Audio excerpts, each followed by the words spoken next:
안녕하세요. 유상민 목사입니다. 오늘은 정말 정신없이 바쁘기도 하고 뭔가 뿌듯하기도 한 그런 날이었습니다. 오늘 온라인으로 진행되는 목회자 동계대학에 참여했습니다. 원래 이맘쯤 2박 3일간 합숙하면서 진행하는 목회자 평생교육 과정인데요. 올해는 코로나로 인해서 모이지 못하고 대신 온라인으로만 강의를 진행했습니다. 그래도 만족할 만한 시간이었습니다. 강사들은 준비를 잘했고 내용은 아주 도전적이었습니다. 오늘 권사님 두 분이 저희 집에 다녀가셨습니다. 요즘 몸이 좋지 않은 제 모친을 보러 오셨다고 합니다. 같이 밥해 드시고 돌아가는 길에 교회에 오셔서 저도 아주 모처럼 반갑게 두 분을 교회에서 만났습니다.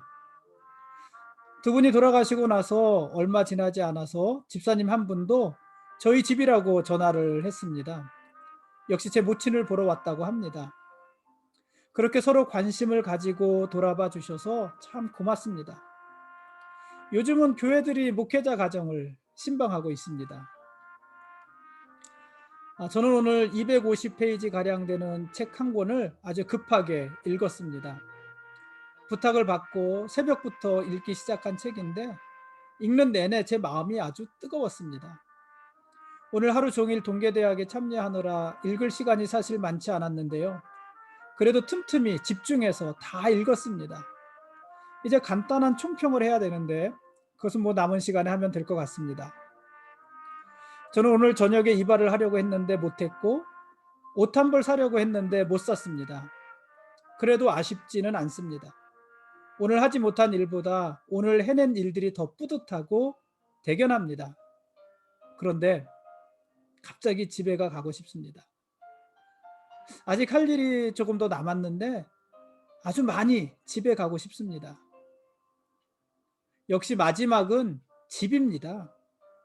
이스라엘도 이제 집으로 돌아갈 것입니다. 오늘 말씀 보시겠습니다.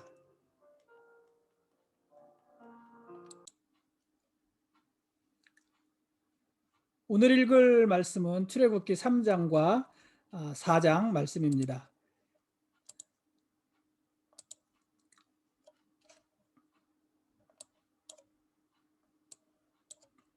하나님께서 모세를 찾아오셨습니다.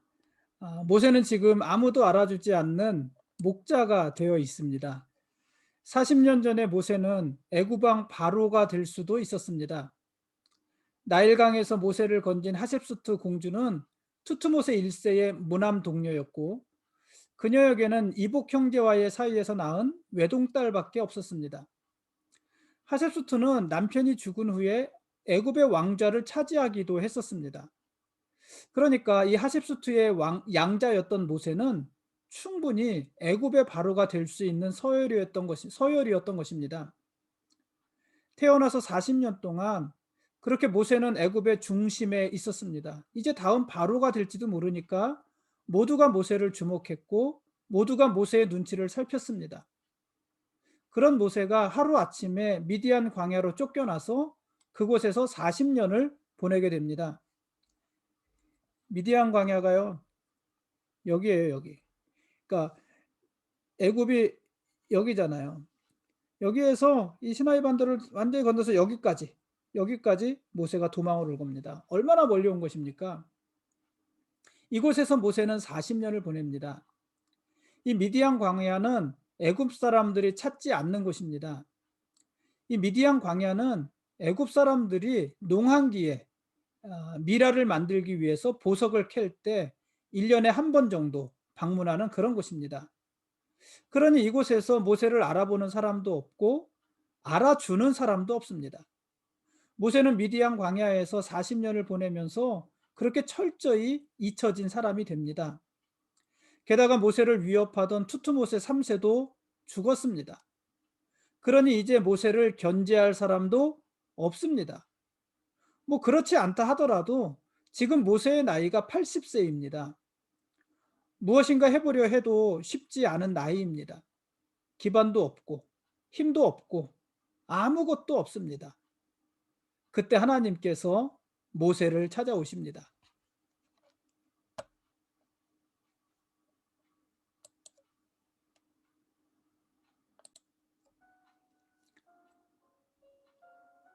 하나님은 떨기나무 불꽃 가운데서 모세를 찾아오셨습니다. 이 떨기나무는 물이 없고 염분만 있는 사막에서 살아남으려고 아주 바둥거리는 그런 나무입니다. 당연히 아무 볼품도 없습니다. 어쩌면 모세는 광야에서 40년을 보내면서 자기 신세가 마치 이 떨기나무 같다고 여겼는지도 모릅니다. 그저 하루하루 살아가는 것 말고는 아무것도 할 수 없는 자기의 신세.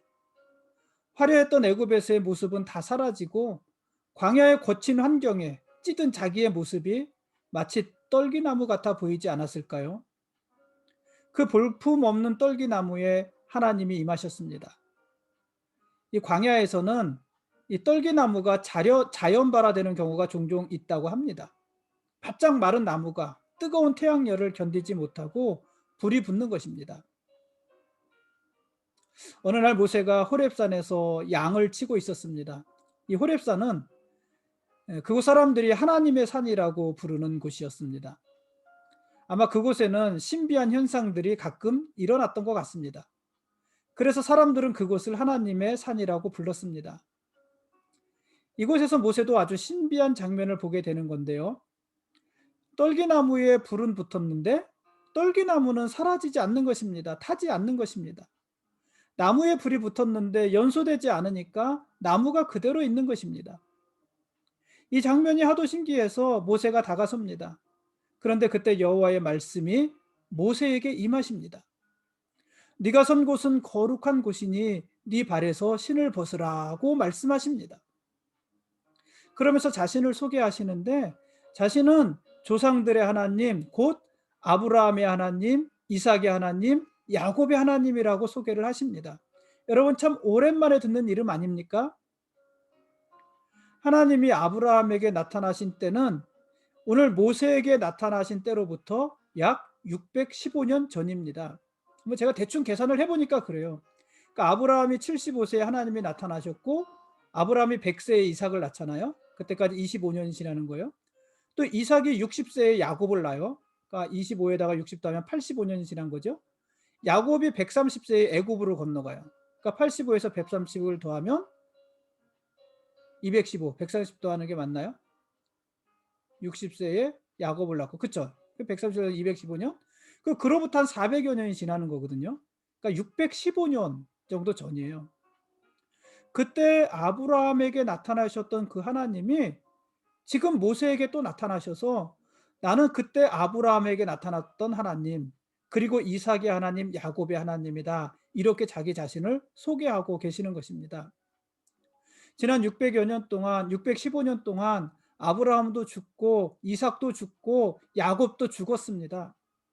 그러나 하나님은 여전히 살아계셔서 모세의 하나님이 되시겠다는 것입니다. 그래서 하나님은 죽은 자의 하나님이 아니라 산 자의 하나님이신 것입니다. 어떻게 그럴 수 있을까요?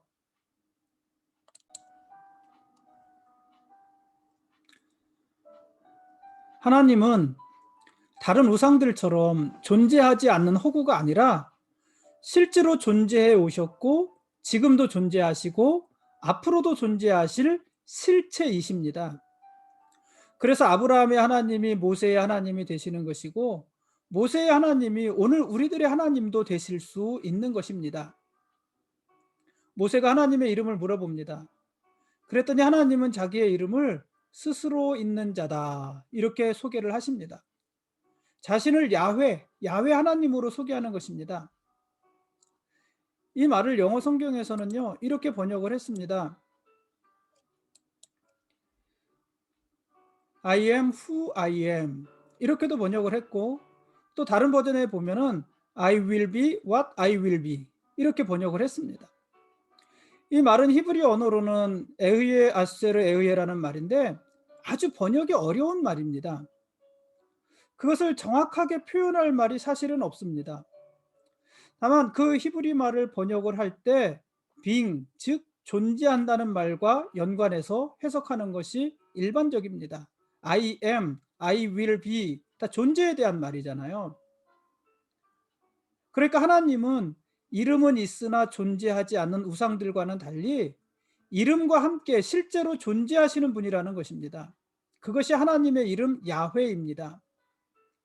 이 하나님은 아브라함 때에도 존재하셨고, 이삭의 때에도 존재하셨고, 야곱의 때에도 존재하셨습니다. 그리고 모세와 함께 하시면서 모세의 때에도 존재하십니다. 물론 그 하나님은 앞으로도 그렇게 존재하실 것입니다. 그 하나님이 모세를 부르시는 것입니다. 그리고 그 모세를 출애굽의 중심에 세우시는 것입니다. 이제 하나님은 모세를 통해서 이스라엘을 애굽의 손에서 건져내실 것입니다.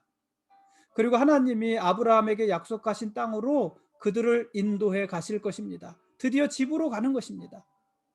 그곳은 아름답고 광대한 땅이고 젖과 꿀이 흐르는 땅입니다.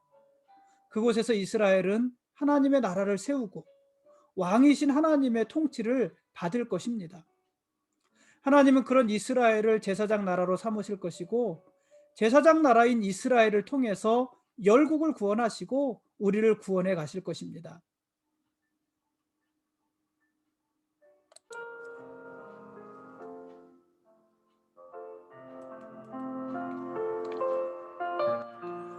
지금까지 창세기 3장과 4장 말씀에 대한 길라잡이였습니다.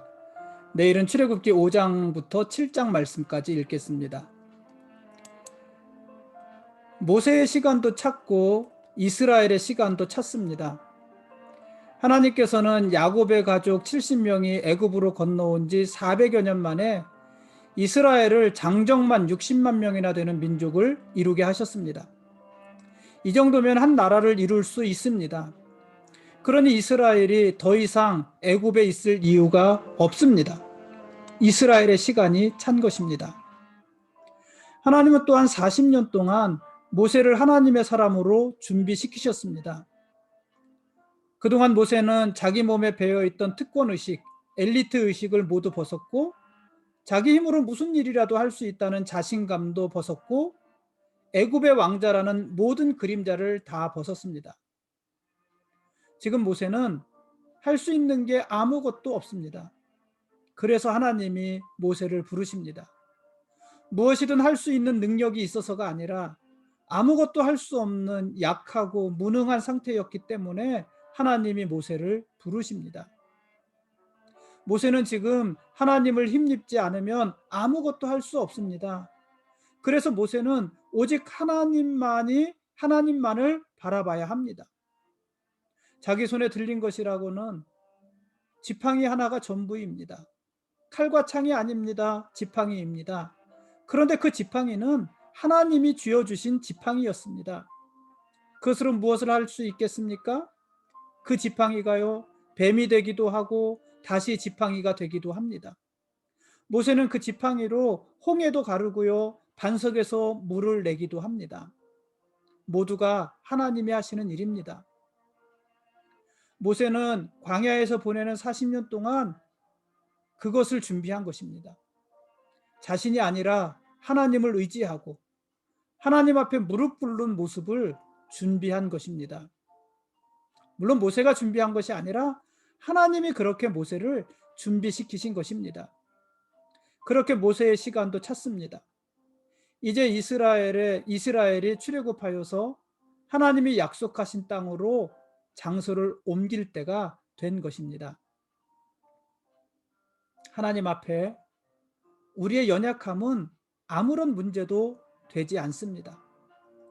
오히려 우리가 가진 힘과 능력이 문제입니다. 그러므로 연약함을 부끄러워하지 마십시오. 연약하니까 하나님을 더욱더 붙잡으십시오. 그럴 때 하나님께서는 큰 능력으로 우리를 사용하실 것입니다. 스스로 존재하신 하나님, 그 하나님이 우리의 왕이십니다. 그리고 우리는 그분의 거룩한 백성들입니다. 고맙습니다.